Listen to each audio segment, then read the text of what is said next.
Ang mapagpalang gabi po sa ating lahat. Muli ako si Miat Sebastian and welcome to our daily devotion with Pastor Russell Ocampo. And today is August 28, 2025 and our topic is all about gutom ka na ba? And our concept is all about righteousness. So, ang katwiran ng righteousness ay nangangahulugang ang Diyos ay laging kumikilos ayon sa tama. Siya mismo ang pamantayan ng tama at mali dahil siya ay banal, makatarungan at totoo. So tinatawag niya ang mga tao na mamuhay ng matuwid, ang pamilya na lumakad sa kanyang mga daan at ang mga bansa na pairali ng katarungan. So sa krus nagpo ang hustisya at awa ng Diyos, pinarusahan ng lahat ng mga kasalanan Kristo. So, our Bible readings for today is all about Psalm chapter 145 verse 17, ASND version.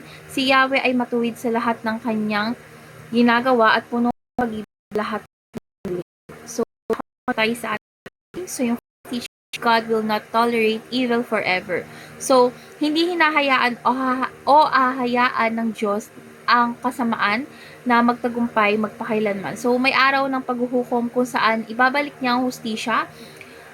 And second is it is a sin not to change our evil culture. So, kung alam natin na mali ang ating kultura o nakagawian pero hindi natin ito binabago, nagiging makasalanan ito sa Diyos. So, kailangan nating manindigan para sa tama.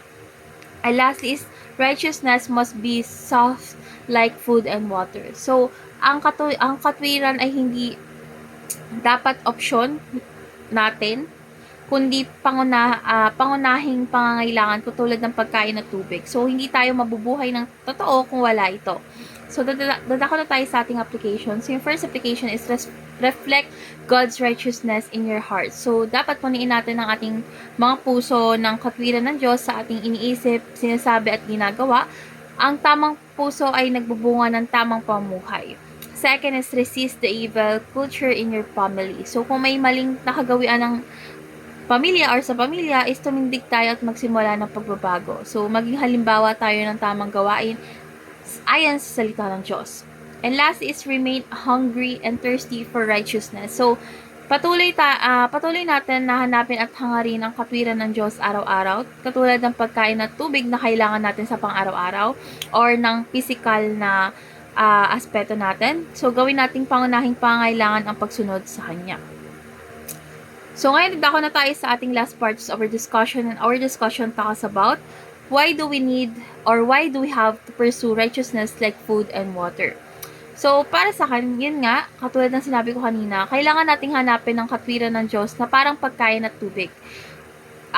For example, yun nga, sa pagkain at tubig, nangihina tayo pag yung physical body natin is hindi natin napapakain ng tama at napapainom ng tubig. Kasi nga, dahil ito yung nagbibigay ng buhay at kalakasan sa ating espiritu.